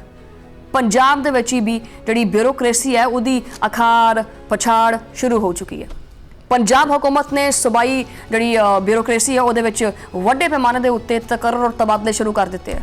ਮੁਤਆਦਿਦ ਇਜ਼ਲਾਹ ਦੀ ਜਿਹੜੇ ਹੈਗੇ ਨੇ ਉਹਨਾਂ ਦੇ ਡਿਪਟੀ ਕਮਿਸ਼ਨਰਸ ਔਰ ਸੀਨੀਅਰ ਅਫਸਰਾਂ ਨੂੰ ਇੱਧਰ ਤੋਂ ਉੱਧਰ ਕਰ ਦਿੱਤਾ ਹੈ। ਇਹ ਤਬਾਦਲੇ ਕਿਉਂ ਹੁੰਦੇ ਪਏ ਨੇ? ਕੀ ਮਸਲਾ ਕੀ ਬਣਿਆ? ਵੈਸੇ ਹੋ ਕੀ ਰਿਹਾ? क्या हो गया भाई? क्या किया इन्होंने? की है तबादले मैरिट ते हुंदे पे या सिर्फ और सिर्फ अपने फेवरेट अफसरान नूं नवाजन वास्ते हुंदे पे? ਜਦੋਂ ਵੀ ਹਕੂਮਤ ਨਾਕਾਮ ਹੁੰਦੀ ਹੈ ਤਾਂ ਸਾਰਾ ਮਲਬਾ ਚੁੱਕਦੀ ਹੈ ਔਰ ਪਾ ਦਿੰਦੀ ਹੈ ਬਿਊਰੋਕ੍ਰੇਸੀ ਦੇ ਉੱਤੇ ਔਰ ਅਫਸਰਾਂ ਨੂੰ ਤਬਦੀਲ ਕਰ ਦਿੱਤਾ ਜਾਂਦਾ ਹੈ। ਕੀ ਅਫਸਰ ਬਦਲਣ ਦੇ ਨਾਲ ਸੂਬੇ ਦੀ ਜਿਹੜੀ ਤਕਦੀਰ ਹੈ, ਜਿਹੜੀ ਉਹਦੇ ਮੱਥੇ ਤੇ ਲਿਖੀ ਜਾ ਚੁੱਕੀ ਹੈ, ਇਹ ਬਦਲ ਜਾਏਗੀ? ਕੀ ਆਵਾਮ ਦੇ ਮਸਾਇਲ ਹੱਲ ਹੋ ਜਾਣਗੇ? ਇਹ ਸਾਰਾ ਕੁਛ ਇੰਤਜ਼ਾਮੀ ਤਬਦੀਲੀਆਂ ਦਰਅਸਲ ਆਪਦੀ ਨਾਹਲੀ ਦੇ ਉੱਤੇ ਪਰਦਾ ਪਾਉਣ ਦੀ ਇੱਕ ਨਾਕਾਮ ਕੋਸ਼ਿਸ਼ ਹੈ। बहरहाल जनाबे वाला सीनियर तजियाकार सुहेल वड़ाइट साहब ने उन्होंने पिछले दिनों जो ना वो हुकूमत के हवाले नाल कुछ पेशन गोइयां कीतियां ने और एक पॉडकास्ट हैगा उहदे विच उन्होंने दावा भी किया है कि जुलाई यानी इसी महीने दे विच आ जिहड़ी हुकूमत चलती पई है इहदा जवाल शुरू हो जाएगा। दो टोक अल्फाज दे विच दस्सिया है कि इस हुकूमत दे जवाल दी दो वड्डियां जिहड़ियां ने वो वजूहात बनदियां पईयां ने और वो वजूहात विच जिहड़ा ना की है पहली वजह यह है कि ये हुकूमत आवाम नूं जिहड़ा ना वो देण वास्ते एक सियासी बयानिया नहीं बना सकी कि भी वेच सकीए ये बयानिया अपना। दूजी बड़ी वजह यह है कि मैशत जिहड़ी ना वो तरक्की की बजाय मुसलसल जवाल का शिकार होंदी पई है। उन्हां दा यह भी कहना है कि अगर हुण भी हुकूमत ने आपदा सियासी बयानिया और मैशत नूं ठीक ना कीता सीधा पद्धरा ना कीता ਤਾਂ ਫਿਰ ਉਹਨਾਂ ਦਾ ਘਰ ਜਾਣਾ ਬੰਦ ਹੈ, ਉਹ ਚਲੇ ਜਾਣਗੇ ਫਿਰ ਘਰ ਨੂੰ ਆਪਣੇ। ਠੀਕ ਹੈ, ਇਹ ਤਾਂ ਉਹਨਾਂ ਦੀ ਗੱਲ ਹੈ ਕਿ ਜਿਹੜਾ ਨੌਲੇਜ ਹੁੰਦਾ knowledge is limited, perception is unlimited. ਠੀਕ ਹੈ, ਉਹ ਤਾਂ ਤੁਸੀਂ ਕਰ ਸਕਦੇ ਹੋ ਕਿ ਵੀ ਕੀ ਹਾਲਾਤੋਂ ਵਕਤ ਨਜ਼ਰ ਆਉਂਦੇ ਪਏ ਆ, ਕਿਉਂਕਿ ਵਿਜ਼ਡਮ ਤਾਂ ਇਹ ਚੀਜ਼ ਕਹਿੰਦਾ ਪਿਆ। ਮੈਸ਼ਤ ਦੀ ਹਾਲਤ ਇਹ ਹੈ ਕਿ ਮੁਲਕ ਹੁਣ ਬਾਕਾਇਦਾ ਦਿਵਾਲੀਆ ਹੋਣ ਦੀ ਦਹਲੀਜ਼ ਦੇ ਉੱਤੇ ਆ ਕੇ ਖੜਾ ਹੈ। ਬਸ ਨੌਂਦਰਾਂ ਲੱਗੀਆਂ ਹੋਈਆਂ ਨੇ ਦਹਲੀਜ਼ ਦੇ ਉੱਤੇ, ਬਾਕੀ ਤਾਂ ਪੈਰ ਵੀ ਸਾਰੇ ਥੱਲੇ ਹੀ ਨੇ। ਸਾਬਕ ਸੈਕਟਰੀ ਇਲੈਕਸ਼ਨ ਕਮਿਸ਼ਨ ਜਿਹੜੇ ਕੰਵਰ ਦਿਲਸ਼ਾਦ ਨੇ ਉਹਨਾਂ ਦੇ ਮੁਤਾਬਿਕ ਮੁਲਕੀ ਮੈਸ਼ਤ ਜਿਹੜੀ ਹੈ ਉਹਨੂੰ ਡਿਫਾਲਟ ਤੋਂ ਬਚਾਉਣ ਵਾਸਤੇ ਸਿਆਸੀ ਔਰ ਮਾਸ਼ੀ ਮਾਹਿਰੀਨ ਜਿਹੜੇ ਨੇ ਉਹ ਸਾਰੇ ਨਾਲ ਮਿਲ ਕੇ ਆਖਰੀ ਆਪਸ਼ਨ ਦੇ ਤਹਿਤ ਕੋਈ ਪਾਲਿਸੀ ਸਾਜ਼ੀ ਜਿਹੜੀ ਹੈ ਨਾ ਉਹ ਸ਼ੁਰੂ ਕਰ ਦਿੱਤੀ ਉਹਨਾਂ ਨੇ ਔਰ ਮਾਹਿਰੀਨ ਸਿਰ ਜੋੜ ਕੇ ਬਹਿ ਗਏ ਨੇ। ਉਹਨਾਂ ਦਾ ਮੰਨਣਾ ਹੈ ਕਿ ਮੁਆਸ਼ੀ ਬਹਾਲੀ ਵਾਸਤੇ ਮੁਲਕ ਦੇ ਵਿੱਚ ਸਿਆਸਤੀ ਇਸਤਹਿਕਾਮ ਦਾ ਹੋਣਾ ਸਭ ਤੋਂ ਵੱਡੀ ਔਰ ਪਹਿਲੀ ਸ਼ਰਤ ਹੈ। ਤੇ ਦੇਖੋ ਹੈ ਹੀ ਬਣਦੀ ਇਹ ਹੈ ਵੀ ਮੈਂ ਤਾਂ ਇੱਥੇ ਨਾ ਇੱਕ ਚੀਜ਼ ਕਹਾਂਗੀ भी जिन्नियां भी ये सियासी जमातां ने, वैसे ये सियासी जमातां सारियां ना पुछ लो सारियां की कहंदियां ने हम पाकिस्तान की तरक्की और खुशहाली चाहते हैं। सारियां जमातां दा मौकफ की है असीं आवाम दी खिदमत करना चाहते हैं, मतलब कि आवाम दियां असीं पिन्नियां कुटनियां आपदे हत्थां दे नाल खिदमत ही करनी ना उन्होंने आवाम नूं कोई सस्ती रोटी देनी है, सारा ख्याल रखना है। जदों ये सियासी जमातां आप एक पेज ते नहीं आ सकदियां तां ये आवाम नूं किद्दां सदा करनगियां। ਜਦੋਂ ਇਹਨਾਂ ਸਿਆਸੀ ਜਮਾਤਾਂ ਦੇ ਵਿੱਚ ਏਕਾ ਨਹੀਂ ਹੈਗਾ ਤਾਂ ਇਹ ਮੁਲਕ ਨੂੰ ਕਿੱਦਾਂ ਸਿੱਧਾ ਕਰਨਗੀਆਂ। ਬਹਰਹਾਲ ਇਹ ਕਿਸ ਪਾਸੇ ਇਹ ਕਸ਼ਤੀ ਜਾਂਦੀ ਹੈ ਕੁਝ ਸਮਝ ਨਹੀਂ ਆਉਂਦੀ ਪਈ ਵੈਸੇ। ਠੀਕ ਹੈ, ਔਰ ਜਿਹੜੀ ਸੂਰਤ ਚੱਲਦੀ ਪਈ ਉਹਨਾਂ ਨੇ ਤਾਂ ਖੈਰ ਦਿਲਸ਼ਾਦ ਸਾਹਿਬ ਨੇ ਤਾਂ ਇਹ ਵੀ ਆਖਿਆ ਕਿ ਜੀ ਇੰਤਹਾਈ ਕੜਵੇ ਔਰ ਸਖਤ ਮੁਆਸ਼ੀ ਫੈਸਲੇ ਸਾਨੂੰ ਕਰਨੇ ਪੈਣਗੇ ਔਰ ਇਸ ਆਖਰੀ ਆਪਸ਼ਨ ਦੇ ਕਰਕੇ ਹੁਣ ਟੈਕਸਾਂ ਦਾ ਦਾਇਰਾਕਾਰ ਮਜ਼ੀਦ ਵਸੀ ਕਰਨ ਦੀ ਤਿਆਰੀ ਹੁੰਦੀ ਪਈ ਹੈ। ਪਤਾ ਨਹੀਂ ਇਹ ਟੈਕਸ ਇਹ ਉਦਾਂ ਹੀ ਕਹਿ ਦੇਣ ਇਸ ਤਰ੍ਹਾਂ ਕਰਨ ਕਿ ਜਿਵੇਂ ਉਹ ਨਹੀਂ ਹੁੰਦਾ ਮੈਂ ਦੱਸਦੀ ਹਾਂ ਨਾ ਇਹ ਕੀ ਕਰਨ। ਵੈਸੇ ਅਗਰ ਟੈਕਸ ਤਾਂ ਛੱਡੋ ਆਸਾਨ ਹੱਲ ਦੱਸਦੇ ਹਾਂ, ਉਹ ਜਿਵੇਂ ਘਰ ਦੇ ਵਿੱਚ ਧੀ ਪੁੱਤ ਜਦੋਂ ਆਪਦੀ ਕਮਾਈ ਕਰਦਾ ਪੈਸੇ ਕਮਾਉਂਦਾ ਨਾ ਤੇ ਉਹ ਪੈਸੇ ਆਪਣੀ ਤਨਖਾਹ ਜਿਹੜੀ ਹੈ ਨਾ ਉਹ ਆਪਣੇ ਮਾਂ ਪਿਓ ਦੇ ਹੱਥੇ ਰੱਖਦਾ ਹੈ, ਜਾਂ ਅਗਰ ਉਹਦੀ ਵਾਈਫ ਹੈਗੀ ਹੈ ਬੰਦੇ ਦੀ ਤਾਂ ਉਹ ਆਪਣੀ ਵਾਈਫ ਦੇ ਹੱਥੇ ਪੈਸੇ ਰੱਖਦਾ ਤੇ ਵਾਈਫ ਫਿਰ ਉਹਨੂੰ ਕਹਿੰਦੀ ਹੈ ਕਿ ਇਹ ਲੋ ਇਹ ਤੁਹਾਡਾ ਮਤਲਬ ਲਾਈਕ ਇਹ ਖਰਚਾ ਪਾਣੀ ਹੈ ਆਪਣੇ ਪਾਸ ਰੱਖ ਲਓ। ਇਹ ਇਸ ਤਰ੍ਹਾਂ ਕਰਨ ਕਿ ਆਵਾਮ ਜਿਹੜੀ ਤਨਖਾਹ ਜਾਂ ਪੈਸੇ ਨੇ ਜਾਂ ਜੋ ਵੀ ਕਮਾਣਾ ਇਹ ਦੇਣਾ ਹੀ ਹੁਕੂਮਤ ਨੂੰ ਹੈ। ਹੁਕੂਮਤ ਦੀ ਮਰਜ਼ੀ, ਉਹ ਚਾਹੇ ਉਹ ਬੰਦਾ 10,000 ਰੁਪਈਆ ਦੇਵੇ, ਹੁਕੂਮਤ ਦੀ ਮਰਜ਼ੀ ਭਾਵੇਂ ਉਹਨੂੰ 100 ਦੇਵੇ 500 ਦੇਵੇ 1000 ਦੀ ਸਾਰੀ ਤਨਖਾਹ ਰੱਖ ਲਵੇ ਆਪਦੇ ਕੋਲੇ। ਇੱਕ ਹੀ ਕੰਮ ਕਰ ਲਓ। ਇਹ ਬਾਰ-ਬਾਰ ਤੁਸੀਂ ਟੈਕਸ ਦੇ ਜਿਹੜਾ ਉਹ ਨਵੇਂ ਜਿਹੇ ਤਰੀਕੇ ਨਾਲ ਲੱਭ ਲੈਣੇ, ਯਾਨੀ ਆਵਾਮ ਦੇ ਉੱਤੇ ਮਜ਼ੀਦ ਟੈਕਸ ਉਹੀ ਠੋਕੀ ਜਾਓ। ਬਸ ਸਰਕਾਰੀ ਇਦਾਰਿਆਂ ਦੀ ਫੌਰੀ ਨਿਜਕਾਰੀ ਕੀਤੀ ਜਾਵੇ ਜਾਂ ਇਹਨਾਂ ਦੇ ਵਿੱਚ ਜਿਹੜੀ ਇੰਤਜ਼ਾਮੀ ਜਿਹੜੀਆਂ ਇਸਲਾਹਾਤ ਨੇ ਨਾ ਉਹ ਲੈ ਕੇ ਆਈਆਂ ਜਾਣ। ਕਰਪਸ਼ਨ ਦੇ ਖਾਤਮੇ ਦੇ ਉੱਤੇ ਜ਼ੋਰ ਜਿਹੜਾ ਨਾ ਉਹ ਦਿੱਤਾ ਜਾ ਰਿਹਾ। ਮੁਆਸ਼ੀ ਬੁਹਰਾਨ ਦੇ ਉੱਤੇ ਕਾਬੂ ਪਾਉਣ ਵਾਸਤੇ ਜਿਹੜਾ ਨਾ ਉਹ ਬਰਾਮਦਾਤ ਦੇ ਵਿੱਚ ਹੰਗਾਮੀ ਬੁਨਿਆਦਾਂ ਦੇ ਉੱਤੇ ਇਜ਼ਾਫਾ ਔਰ ਗੈਰ ਮੁਲਕੀ ਸਰਮਾਇਆਕਾਰੀ ਲਿਆਉਣ ਵਾਸਤੇ ਹੰਗਾਮੀ ਇਕਦਾਮਾਤ ਕੀਤੇ ਜਾ ਰਹੇ ਨੇ। ਸਵਾਲ ਫਿਰ ਵੀ ਮੇਰਾ ਉਹੀ ਹੈ ਕਿ ਇਹ ਜਿਹੜੇ ਇਹ ਅਮੀਰ ਨੇ ਉਹ ਇਸ ਟੈਕਸ ਨੈਟ ਦੇ ਵਿੱਚ ਆਣਗੇ ਜਾਂ ਫਿਰ ਹਰ ਵਾਰੀ ਉਹਨਾਂ ਵਾਸਤੇ ਕੋਈ ਪਤਲੀ ਜਿਹੀ ਗਲੀ ਹੈਗੀ ਹੈ कि प्लीज़ आप ज़रा साइड से इधर से निकल जाएं और रगड़ा आ जाएगा गरीब आवाम को। कि गरीब ਦਾ ਮਜ਼ੀਦ ਖੂਨ ਮਤਲਬ ਕਿ ਵਿੱਚ ਰਹਿ ਗਿਆ ਉਹਦੇ ਜਿਹੜਾ ਉਹਨੂੰ ਨਿੰਬੂ ਤਰ੍ਹਾਂ ਤੁਸੀਂ ਨਿਚੋੜਨਾ ਹੈ। ਮੈਂ ਫਿਰ ਪ੍ਰੋਡਿਊਸਰ ਸਾਹਿਬ ਬ੍ਰੇਕ ਹੀ ਲੈ ਲੈਂਦੇ ਆ ਅੱਗੇ ਕਿਉਂਕਿ ਜ਼ਿਆਦਾ ਹੀ ਕਿਤੇ ਆਗੇ ਨਾ ਨਿਕਲਣ ਲੱਗ ਪਵੇ। ਆਪਾਂ ਬ੍ਰੇਕ ਲੈ ਲੈਂਦੇ ਆ, ਬ੍ਰੇਕ ਤੋਂ ਬਾਅਦ ਗੱਲਬਾਤ ਜਾਰੀ ਹੈ।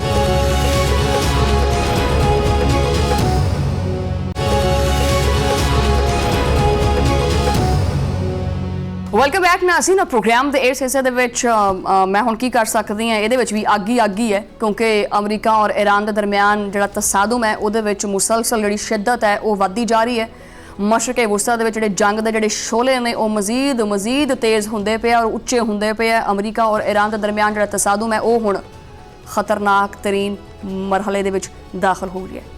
ਖਲੀਜੀ ਜਿਹੜੇ ਮਮਾਲਿਕ ਨੇ ਉਹ ਵੀ ਕਾਫੀ ਜ਼ਿਆਦਾ ਰੈੱਡ ਅਲਰਟ ਨੇ। ਮਿਡਲ ਈਸਟ ਦੇ ਹਾਲਾਤ ਤੇਜ਼ੀ ਨਾਲ ਬਦਲਦੇ ਪਏ ਹੈ। ਹਰ ਲੰਘਦਾ ਹੋਇਆ ਦਿਨ ਨਵੇਂ ਖਦਸ਼ਾਤ, ਨਵਾਂ ਡਰ, ਨਵਾਂ ਖੌਫ ਉਹ ਪੈਦਾ ਕਰਦਾ ਪਿਆ। ਹਰ ਪਾਸੇ ਖੌਫ ਹੈ, ਸਨਸਨੀ ਦਾ ਮਾਹੌਲ ਹੈ, ਲੇਕਿਨ ਇਸ ਪੂਰੇ ਬਹਿਰਾਨ ਦੇ ਪਿੱਛੇ ਕੌਣ ਹੈ? ਇਹਦਾ ਜਵਾਬ ਹੈਗਾ ਵਾਈਟ ਹਾਊਸ। ਨਹੀਂ, ਵਾਈਟ ਹਾਊਸ ਦੇ ਵਿੱਚ ਬੰਦਾ ਬੈਠਾ ਹੈ, ਉਹਦੇ ਕੋਲੇ ਹੈ। ਇਹਦਾ ਜਵਾਬ ਵਾਈਟ ਹਾਊਸ ਦੇ ਵਿੱਚ ਬੈਠਾ ਹੋਇਆ ਇੱਕ ਸ਼ਖਸ ਯਾਨੀ ਅਮਰੀਕੀ ਸਦਰ ਡੋਨਾਲਡ ਟਰੰਪ ਦਾ ਜੰਗੀ ਜਨੂਨ ਹੈ। ਹੁਣ ਦੁਨੀਆ ਦੇ ਅਮਨ ਨੂੰ ਖਾਉਣ ਵਾਸਤੇ ਉਹ ਤਿਆਰ ਹੈ।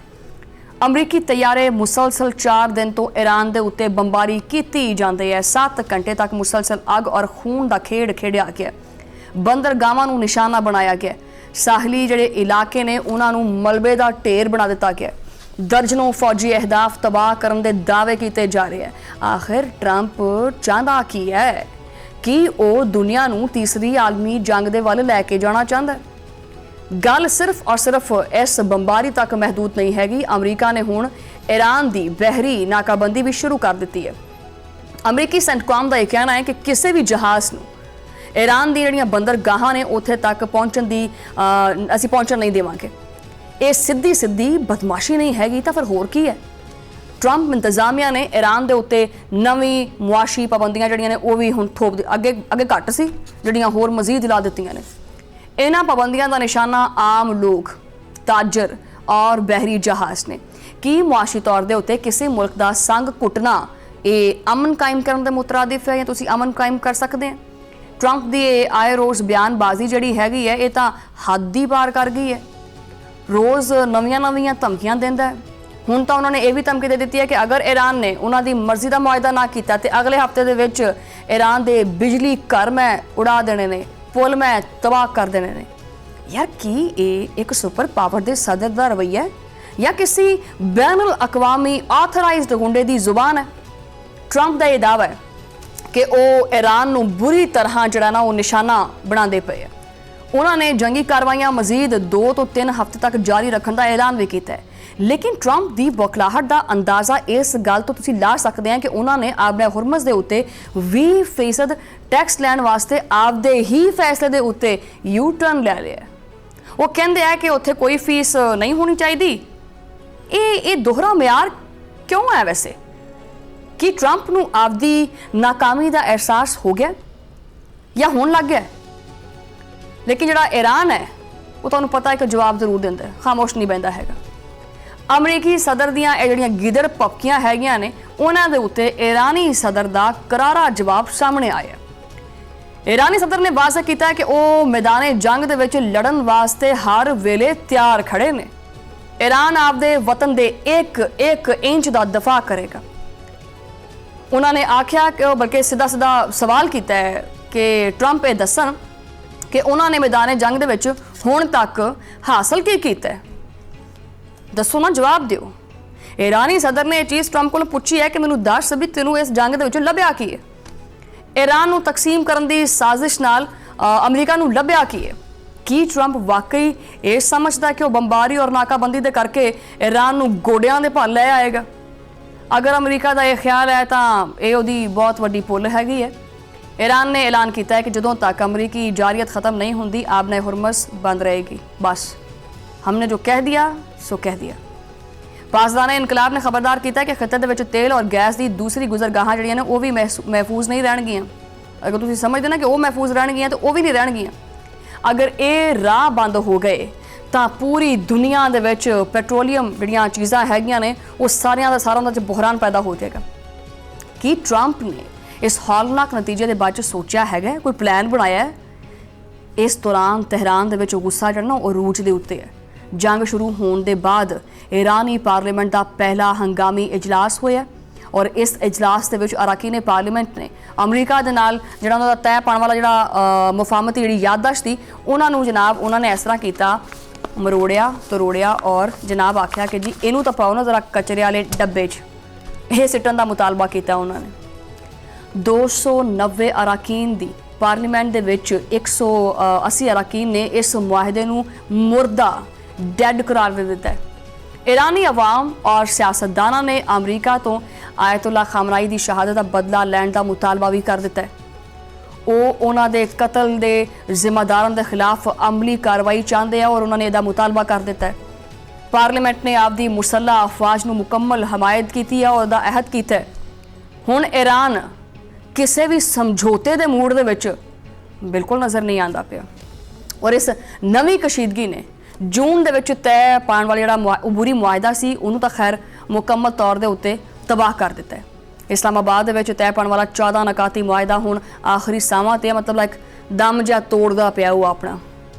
ਇਸ ਮੁਆਹਦੇ ਦਾ ਮਕਸਦ ਜੰਗ ਦਾ ਖਾਤਮਾ ਔਰ ਆਪਨੇ ਹੁਰਮਸ ਨੂੰ ਖੋਲ੍ਹਣਾ ਸੀ, ਲੇਕਿਨ ਟਰੰਪ ਦੀ ਹਰਦਰਮੀ ਨੇ ਜਿਹੜਾ ਨਾ ਇਹਨੂੰ ਮਿੱਟੀ ਵਿੱਚ ਮਿਲਾ ਦਿੱਤਾ। ਟਰੰਪ ਬਲਕਿ ਪਿਛਲੇ ਹਫ਼ਤੇ ਜਿਹੜਾ ਨਾ ਖੁਦ ਹੀ ਇਸ ਮੁਆਹਦੇ ਨੂੰ ਖਤਮ ਕਰਨ ਦਾ ਉਹਨੇ ਐਲਾਨ ਕੀਤਾ ਸੀ ਔਰ ਆਖਿਆ ਸੀ ਕਿ ਆਪਨੇ ਹੁਰਮਸ ਦਾ ਕੰਟਰੋਲ ਮੇਰੇ ਹੱਥ 'ਚ ਹੈ, ਇਹਦੀਆਂ ਡੋਰਾਂ ਮੇਰੇ ਹੱਥ 'ਚ ਨੇ। ਦੂਜੇ ਪਾਸੇ ਈਰਾਨ ਨੇ ਅਮਰੀਕਾ ਦੇ ਉੱਤੇ ਮੁਆਹਦੇ ਦੀ ਖਿਲਾਫਵਰਜ਼ੀ ਦਾ ਦਰੁਸਤ ਇਲਜ਼ਾਮ ਲਾਇਆ। ਮਾਹਿਰੀਨ ਕਹਿੰਦੇ ਨੇ ਕਿ ਅਗਰ ਇਸ ਖਿੱਤੇ ਨੂੰ ਕੋਈ ਵੱਡੀ ਤਬਾਹੀ ਤੋਂ ਬਚਾਉਣਾ ਹੈਗਾ ਤਾਂ ਇੱਕ ਨਵੇਂ ਮੁਆਹਦੇ ਦੀ ਜ਼ਰੂਰਤ ਜ਼ਰੂਰ ਹੈਗੀ ਹੈ। ਪਾਕਿਸਤਾਨ ਨੇ ਵੀ ਦੋਨੋਂ ਅਫਰੀਕਨ ਦੇ ਉੱਤੇ ਜ਼ੋਰ ਦਿੱਤਾ ਹੈ ਕਿ ਉਹ ਆਪਦੇ ਵਾਅਦੇ ਪੂਰੇ ਕਰਨ, ਜੋ ਇੱਕ ਦੂਜੇ ਨਾਲ ਗੱਲਾਂ ਬਾਤਾਂ ਕੀਤੀਆਂ ਨੇ ਉਹਦੇ ਉੱਤੇ ਪੂਰਾ ਉਤਰਨ। ਲੇਕਿਨ ਕੀ ਟਰੰਪ ਅਮਨ ਚਾਹੁੰਦਾ ਹੈ ਜਾਂ ਫਿਰ ਉਹ ਸਿਰਫ ਔਰ ਸਿਰਫ ਉਹਦੀ ਜਿਹੜੀ ਈਗੋ ਦੀ ਜਿਹੜੀ ਜੰਗ ਹੈ, ਸਿਰਫ ਆਪਦੀ ਜਿਹੜੀ ਅਨਾਜ ਦੀ ਤਸਕੀਨ ਹੈ ਉਹਦੇ ਵਾਸਤੇ ਮਾਸੂਮ ਜਾਨਾਂ ਦਾ ਸੌਦਾ ਕਰਦਾ ਰਹੇਗਾ? ਇੱਕ ਪਾਸੇ ਅਮਨ ਦਾ ਦਾਵਾ ਹੈ, ਦੂਜੇ ਪਾਸੇ ਬੰਬਾਰੀ ਦਾ ਹੁਕਮ ਹੈ। ਇਹ ਦੋਗਲੀ ਪਾਲਿਸੀ ਇਹ ਨਹੀਂ ਚੱਲਦੀ ਹੈਗੀ। ਟਰੰਪ ਦੀ ਹਰ ਧਮਕੀ ਦੇ ਪਿੱਛੇ ਇੱਕ ਹੀ ਸਵਾਲ ਜਿਹੜਾ ਨਾ ਉਹ ਹੁੰਦਾ ਹੈ, ਤਾਕਤ ਦਾ ਨਸ਼ਾ ਕਦੋਂ ਉਤਰੇਗਾ? ਕਦੋਂ ਤੱਕ ਜਿਹੜਾ ਨਾ ਉਹ ਦੁਨੀਆ ਨੂੰ ਆਪਦੀ ਮਰਜ਼ੀ ਦੇ ਫੈਸਲੇ ਕਬੂਲ ਕਰਨ ਦੇ ਉੱਤੇ ਮਜਬੂਰ ਕਰਦਾ ਰਹੇਗਾ ਇਹ ਅਮਰੀਕਾ? ਕਦੋਂ ਤੱਕ ਧਮਕੀਆਂ ਨੂੰ ਸਫਾਰਤਕਾਰੀ ਦਾ ਨਾਮ ਦਿੱਤਾ ਜਾਏਗਾ? ਈਰਾਨ ਡਟਿਆ ਹੋਇਆ, ਆਵਾਮ ਜਿਹੜੀ ਅਸਰਾਪਾ ਇhtਜਾਜ ਹੈ। ਪਾਰਲੀਮੈਂਟ ਸਖਤ ਮੌਕਫ ਜਿਹੜਾ ਉਹ ਅਪਣਾ ਚੁੱਕੀ ਹੈ, ਉਹਨੇ ਉਹ ਆਪਣਾ ਸਖਤ ਮੌਕਫ ਬਣਾਇਆ ਹੈ। ਦੂਜੇ ਪਾਸੇ ਟਰੰਪ ਦੀਆਂ ਜਿਹੜੀਆਂ ਧਮਕੀਆਂ ਨੇ ਉਹਦਾ ਦਾ ਸਿਲਸਿਲਾ ਰੁਕਣ ਨੂੰ ਤਿਆਰ ਨਹੀਂ ਹੈਗਾ। ਅੱਛਾ, ਇਹੀ ਜ਼ਿੱਦ, ਇਹੀ ਹਰਦਰਮੀ ਜਿਹੜੀ ਹੈ ਉਹ ਖਿੱਤੇ ਨੂੰ ਮਜ਼ੀਦ ਤਬਾਹੀ ਦੇ ਵੱਲ ਲੈ ਕੇ ਜਾਂਦੀ ਹੈ। ਵਕਤ ਇਹ ਵੀ ਹੈ ਕਿ ਦੁਨੀਆ ਸਵਾਲ ਕਰੇ ਕਿ ਤਾਕਤ ਦੇ ਜ਼ੋਰ ਦੇ ਉੱਤੇ ਅਮਨ ਕਾਇਮ ਨਹੀਂ ਹੁੰਦਾ। ਧਮਕੀਆਂ ਦੇ ਨਾਲ ਜਿਹੜੇ ਦਿਲ ਨੇ ਨਾ ਉਹ ਕਦੀ ਨਹੀਂ ਮਿਲਦੇ, ਉਹ ਨਾ ਚੱਲ ਸਕਦੇ ਆ ਔਰ ਨਾ ਹੀ ਇਹ ਜੰਗਾਂ ਹੱਲ ਹੁੰਦੀਆਂ ਨੇ, ਸਿਰਫ ਤਬਾਹੀ ਛੱਡਦੀਆਂ ਨੇ। ਟਰੰਪ ਨੂੰ ਇਹ ਹਕੀਕਤ ਜਿਹੜੀ ਹੈ ਨਾ ਉਹ ਛੇਤੀ ਸਮਝ ਆਵੇ ਖਿੱਤੇ ਵਾਸਤੇ ਜਿਹੜਾ ਨਾ ਉਹ ਉਨਾ ਹੀ ਬਿਹਤਰ ਹੋਏਗਾ ਅਗਰ ਟਰੰਪ ਨੂੰ ਅਕਲ ਆਵੇ ਤਾਂ। ਔਰ ਸਭ ਤੋਂ ਵੱਡਾ ਸਵਾਲ ਇਹ ਵੀ ਹੈ ਕਿ ਕੀ ਧਮਕੀਆਂ ਦੇ ਨਾਲ ਅਮਨ ਹੋ ਸਕਦਾ ਹੈ ਔਰ ਮੁਸਲਸਲ ਫੌਜੀ ਕਾਰਵਾਈਆਂ ਕਿਸੇ ਵੀ ਮਸਲੇ ਦਾ ਹੱਲ ਹੁੰਦਾ ਹੈ? ਨਹੀਂ। ਆਖਿਰਕਾਰ ਇਸ ਮਸਲੇ ਦਾ ਕੋਈ ਨਾ ਕੋਈ ਹੱਲ ਜ਼ਰੂਰ ਕੱਢਣਾ ਪੈਣਾ। ਦੇਖਦੇ ਹਾਂ ਕਿ ਵੀ ਇਹ ਹੱਲ ਹੁਣ ਨਿਕਲਦਾ ਕਦੋਂ ਹੈ। ਲੇਕਿਨ ਮੇਰੇ ਪ੍ਰੋਗਰਾਮ ਦਾ ਵਕਤ ਖਤਮ ਹੋ ਗਿਆ। ਤੁਹਾਡੇ ਨਾਲ ਮੁਲਾਕਾਤ ਹੋਏਗੀ ਅਗਲੇ ਪ੍ਰੋਗਰਾਮ ਦੇ ਵਿੱਚ। ਉਦੋਂ ਲਈ ਅੱਲਾ ਨੇ ਕੇ ਬਾਤ।